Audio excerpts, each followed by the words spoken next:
Sejam bem-vindos. Um homem inocente foi queimado em plena rua, em Loures, aos olhos de dezenas de pessoas. Era motorista da Carris Metropolitana, apanhado há cerca de um ano numa onda de revolta social. Foi alvo de uma vingança de desconhecidos. O caso abriu os jornais, mereceu a atenção das principais figuras do Estado, mas o que fez até agora a Justiça? Tiago Cacais, o motorista queimado em Loures, mostra pela primeira vez o rosto. Eu sou a Ana Peneda Moreira e este é o Casos de Polícia.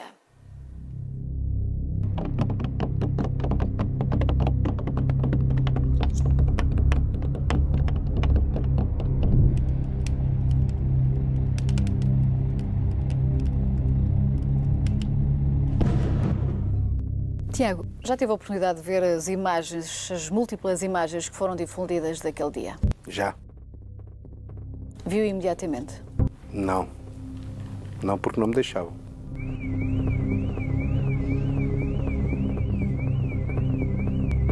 E agora, quando olha para as imagens das notícias daquele dia, o que é que sente?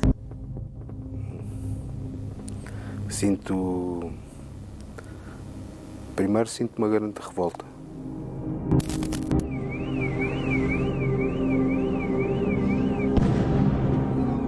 Tiago Cacais é o rosto até agora desconhecido da vítima mais grave dos tumultos que incendiaram a Grande Lisboa após a morte de Odair Muniz, no bairro do Zambujal, em Alfragide. Não tenho resposta. Porque é que foi a mim?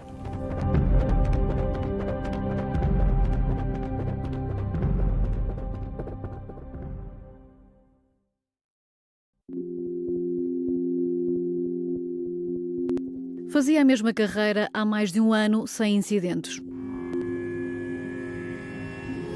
Não conhecia Odair Muniz, não conhecia os agentes da PSP que estão acusados da morte de Odair, não conhecia nenhum dos elementos do grupo que o cercou e quase lhe tirou a vida. Quer explicar-nos como é que tudo aconteceu? Eu saí do terminal do Campo Grande, no último horário do dia, à 1h. Cheguei à Cidade Nova, era por volta de 1h25, não sei precisar. Chego à última paragem, abro as 3 portas, os passageiros saem todos e conforme os passageiros saem eu ouço um barulho muito grande a vir do lado direito. Naquela noite, o fim da carreira poderia ter sido o fim da linha. E eu penso, isto é para mim, porque vinham com garrafas de cerveja, ou seja, com coquetéis Molotov, um em cada mão, e vir em direção a mim. Eu tento fechar as portas, a porta da frente fecha, a última de trás fecha, mas a do meio há um indivíduo que entra, que eu não me dou conta. Tento arrancar com o autocarro e quando eu tento arrancar com o autocarro vejo que a porta pelo espelho está aberta. O sistema de segurança do autocarro impede o arranque da viatura se qualquer uma das portas estiver aberta. É uma proteção extra em caso de distração do motorista, mas naquela noite a segurança foi sinónimo de perigo. Olho pelo espelho e está uma pessoa a apontar-me uma pistola à cabeça a dizer olha para a frente. E eu fiquei, olhava para eles, porque todos rodeavam, menos esse indivíduo, todos rodeavam o autocarro, por da parte de fora, a baterem no vidro do autocarro, a baterem na porta da frente do autocarro, a dizerem abre a porta, e eu não abria a porta. Quando a pessoa da pistola diz abre a porta, se faz favor, eu abri a porta da frente. Manteve-se sentado ao volante e alimentou a esperança que com calma, diálogo e compreensão seria poupado à violência. E quando eu começo a olhar para a cara das pessoas, começo a dizer deixem-me sair, tu não sais daí. E começam a mandar as garrafas para cima de mim, para o lugar do condutor. Eu começo a sentir o cheiro a gasolina, porque as garrafas partiram. Sinto o cheiro a gasolina, continuo a fazer a pergunta, deixem-me sair, mas porquê é que não me deixam sair? é só tirar as minhas coisas e eu saio e vocês fazem o que quiserem ao autocarro. Ficaram à espera que todos os passageiros saíssem para só o ferirem assim? Literalmente fizeram isso, porque eles estavam escondidos. Portanto, havia aqui um objetivo muito premeditado, não foi um molotov que entrou por acaso e que lhe acertou? Foram 8 ou 9. Mauro, este grupo estava reunido aqui nesta pequena praceta que dá acesso a este supermercado, portanto estavam claramente escondidos à espera que se jogasse um autocarro, não sabemos se este especificamente ou se outro qualquer. O que é que leva alguém a agir contra um desconhecido? Estamos a falar, eventualmente, de motivações para a criminalidade, pessoas que já estavam muito rotinadas a fazer do crime e daquilo que é desordem um estilo de vida, e o objetivo acaba por ser atingido independentemente do sofrimento que causam às outras pessoas e, portanto, não há um índice de empatia ou de cuidado relativamente ao impacto que podem causar em terceiros, mas sim causar dano. Portanto, aqui não há dúvidas que o objetivo seria também usar este homem, independentemente de o conhecerem, para atingir um fim. Sim, era mais uma das vítimas das circunstâncias que estavam a ser potenciadas e que estavam a ser causadas por estes grupos que estavam a agir desta forma e tentar usar a desordem pública para causar impacto social.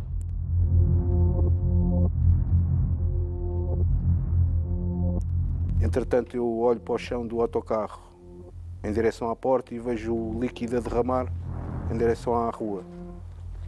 Vejo um indivíduo a dar faísca num isqueiro da parte de fora do autocarro e, entretanto, conforme faz faísca, o fogo vem todo em direção a mim e eu começo a arder. Dos pés à cabeça, Tiago Cacais conta que tentou apagar o fogo com as próprias mãos. Na rua ouviam-se ecos de impotência e uma esperança em vão. Eles mandaram sair, de certeza. Lembra-se de os agressores continuarem a olhar para si, já o Tiago estava em chamas. Eles ficaram a vê-lo? Ficaram ainda um momento e depois é que fugiram. Entretanto, depois saí do meu lugar, saio pela porta do meio e quando saio pela porta do meio lembro-me que tenho o meu telemóvel e as minhas chaves do carro lá. Volto atrás, a arder, pego no telemóvel, pego nas chaves do carro, meto no bolso e saio pela porta da frente.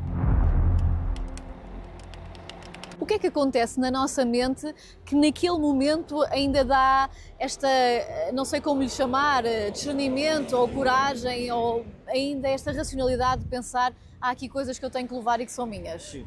A forma como se lida com momentos estressantes e impactantes, traumáticos, depende de várias características que são pré-trauma, ou seja, antes do trauma, características da própria pessoa em termos de personalidade, como lida com momentos de tensão.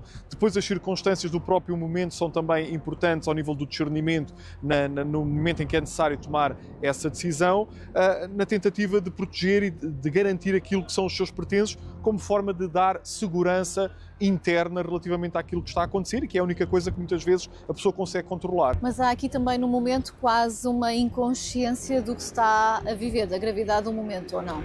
É uma das possibilidades. Nós sabemos que perante situações traumáticas e intensas pode existir um estreitamento da consciência, ou seja, como se a consciência se focasse apenas em alguns aspectos e não consegue ter a noção do todo e do impacto que está a ocorrer. Tiago, é a primeira vez que volta aqui ao local, foi aqui que tudo aconteceu? Sim. Memórias diferentes das múltiplas que terá tido nos últimos meses? Não, alguma coisa nova? As mesmas e era como se estivesse a reviver o acidente. Difícil. Difícil. Onde é que tudo aconteceu? Portanto, o autocarro estava mais ou menos aqui, não é? O autocarro parou aqui. E foge por esta Começa rua? a correr a rua toda até lá abaixo, mais ou menos até depois dos caixotes, aos gritos, quando eu vejo pessoas na janela e há uma senhora que vem aqui à entrada da rua e me diz, venhas, fuja para aqui, eu vou a correr e começo a correr até ao final da rua. E estava a fugir de quem, nessa altura? Estava a tentar encontrar ajuda ou estava efetivamente a fugir dos agressores? Estava mesmo a fugir, podiam eles, porque aquilo foi o instinto de eu começar a correr. E, portanto, acaba por virar aqui à sua esquerda, já depois de vir lá de baixo? Vir aqui à esquerda e vou até ao final da rua. Que é uma rua sem É saída. uma rua sem saída. Quando eu vejo que é uma rua sem saída, há um banco lá ao fundo e eu sento-me. Portanto, no meio disto tudo ainda correu cerca de 500 metros. Sim. E conseguia ainda, nessa altura? Conseguia. Quando eu chego lá ao fim da rua, quando me sento no banco, cai em mim, começo a tremer, cheio de dores.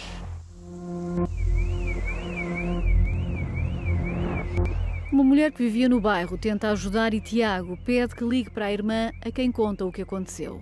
Quando puxei o store, começa a ver muita gente a fugir e a gritarem está ali um autocarro a arder, está ali um autocarro a arder e começo a ver os stores cada vez mais.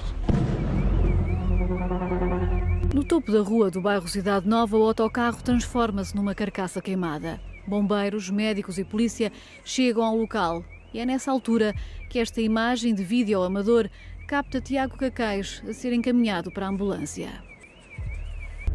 Eu, quando me levanto, não conseguia andar e foi os dois bombeiros, um de um lado e outro do outro. Vim a pé a subir esta rua toda, até lá acima, e é quando entro na ambulância e a história para E a história para mim acaba nesse terminou. minuto. Houve o médico ainda... ouço o médico a dar a dar indicações para me induzir em coma e a partir daí eu acordei uma semana depois.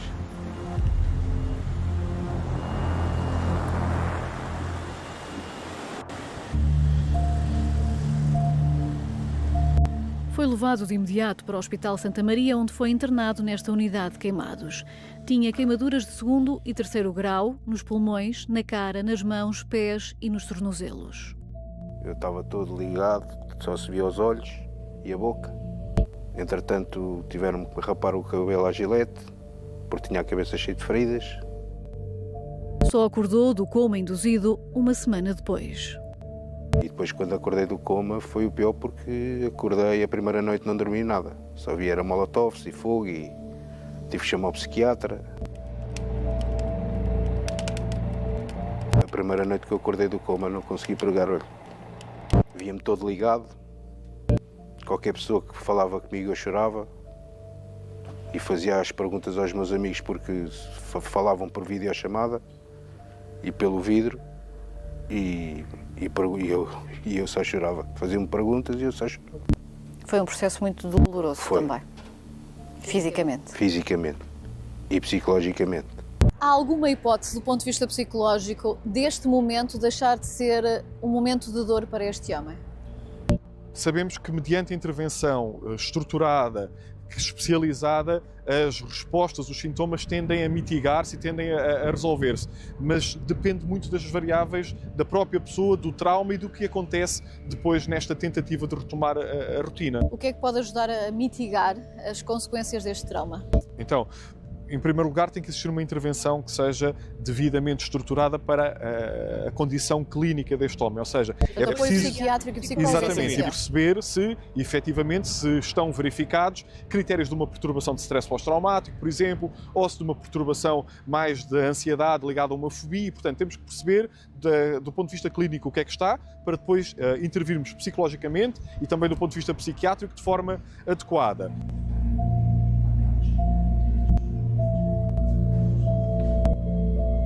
O processo de dor de um doente queimado termina algum dia? Não. Ele leva a dor com ele para casa quando tem alta. É a chamada dor neuropática. Ou seja, a dor neuropática basta colocar-lhe só assim a mão para ele já começar a sentir dor. Porquê? O doente deixou de ter pele.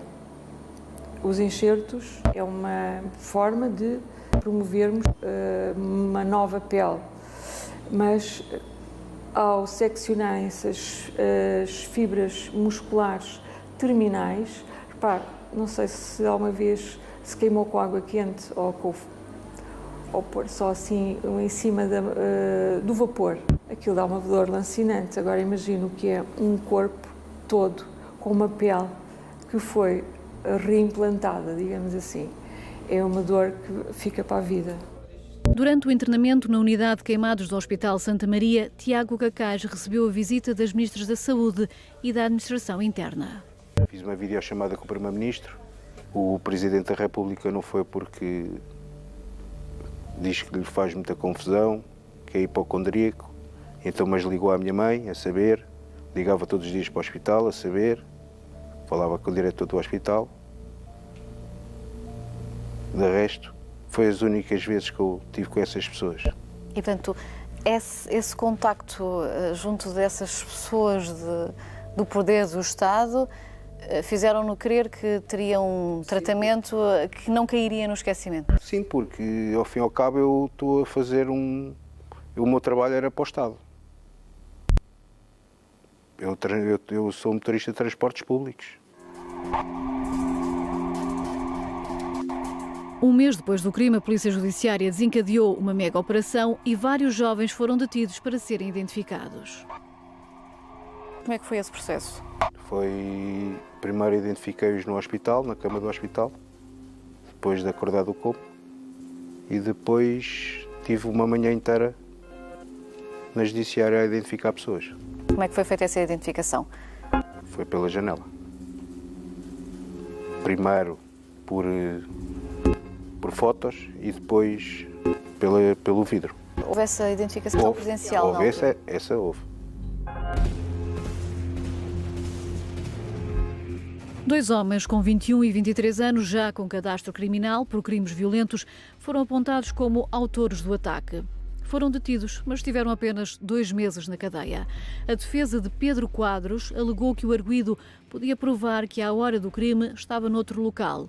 O Ministério Público validou o argumento e acabou por promover a libertação de ambos, ainda que os investigadores mantenham a convicção que são culpados do ataque a Tiago Cacais.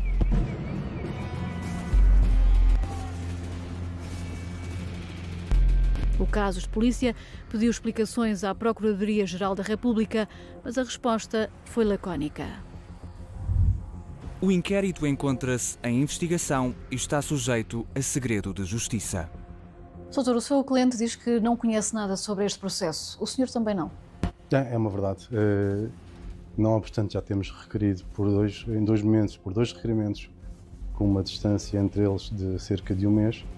Fomos agora brindados com uma resposta, que ao abrigo do segredo de justiça é-nos totalmente vedada a consulta dos autos, mas não seja para tomarmos conhecimento com o desenrolar da investigação, com os atos de investigação que já tenham sido praticados, inclusive da parte do ofendido e muito em breve assistente, poder colaborar com o Ministério Público, nomeadamente na identificação dos autores dos factos. Qual é a explicação que o Ministério Público dá, a par com esse segredo de justiça, para não permitir a consulta do processo? Não oferece mais nenhuma justificação.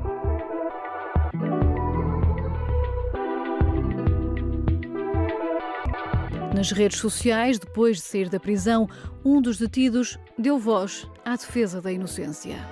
No sistema, você me que está pôs no problema. Afastado, você esse que está afronta com o pagante. Chega a justiça, baby plus, negócio, jogo de vira. Famoso e plutônio, eu fui discriminado no país das maravilhas. Mas o Tiago não tem dúvidas que este rapaz estava entre aquele grupo? Sim. Qual é o sentimento que tem por saber que foram libertados e que há outros que nunca chegaram a ser detidos? O sentimento é que eu acho que isto nunca vai ficar resolvido. Estragaram-me a minha vida e nunca vai ficar resolvido. É o que eu sinto. E o poder político, fica tudo muito bonito, eu já disse, fica tudo muito bonito, irem-me lá visitar, dizerem que está tudo o Estado está à sua disposição, vamos fazer tudo. E na volta passa 1 ano e não há resultados de nada.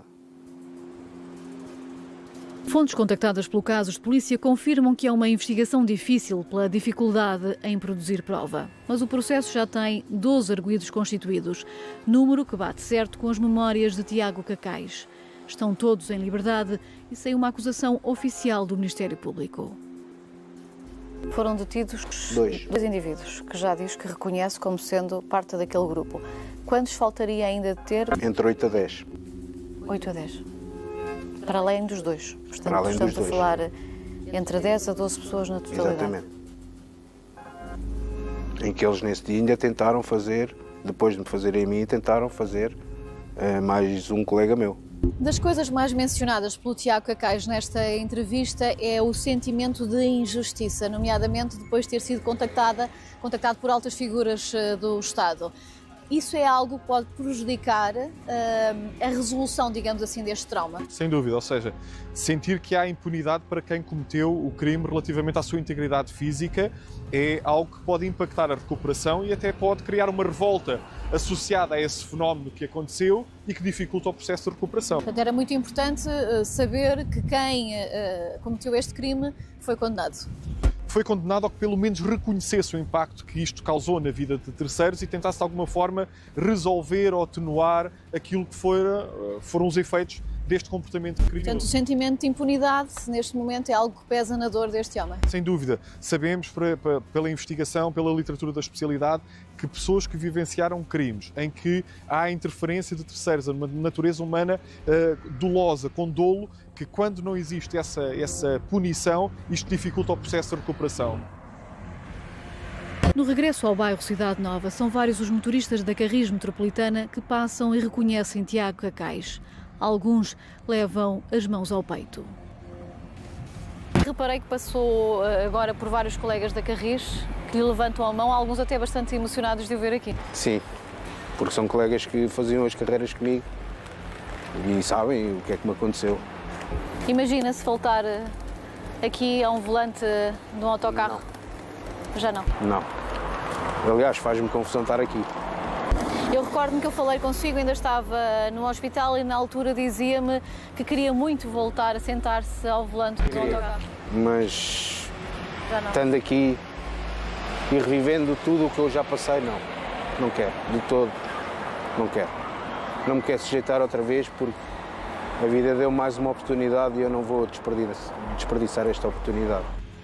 No bairro Cidade Nova há sinais da violência que permanecem visíveis. Tiago Cacais continua de baixa médica, acompanhado por um psiquiatra. Sabe que terá de voltar ao trabalho em breve, mas negocia uma mudança de funções. O motorista da Carris Metropolitana vai deixar de ser motorista. Tiago Cacais soube pelo caso de polícia que há 12 arguidos no processo onde espera que lhe seja feita justiça. 12 arguidos que permanecem em liberdade, aguardando uma acusação do Ministério Público, porque, segundo a Justiça, não há perigo de fuga, de perturbação do inquérito ou alarme social que justifique a prisão preventiva. Este foi o caso de polícia. Até para a semana.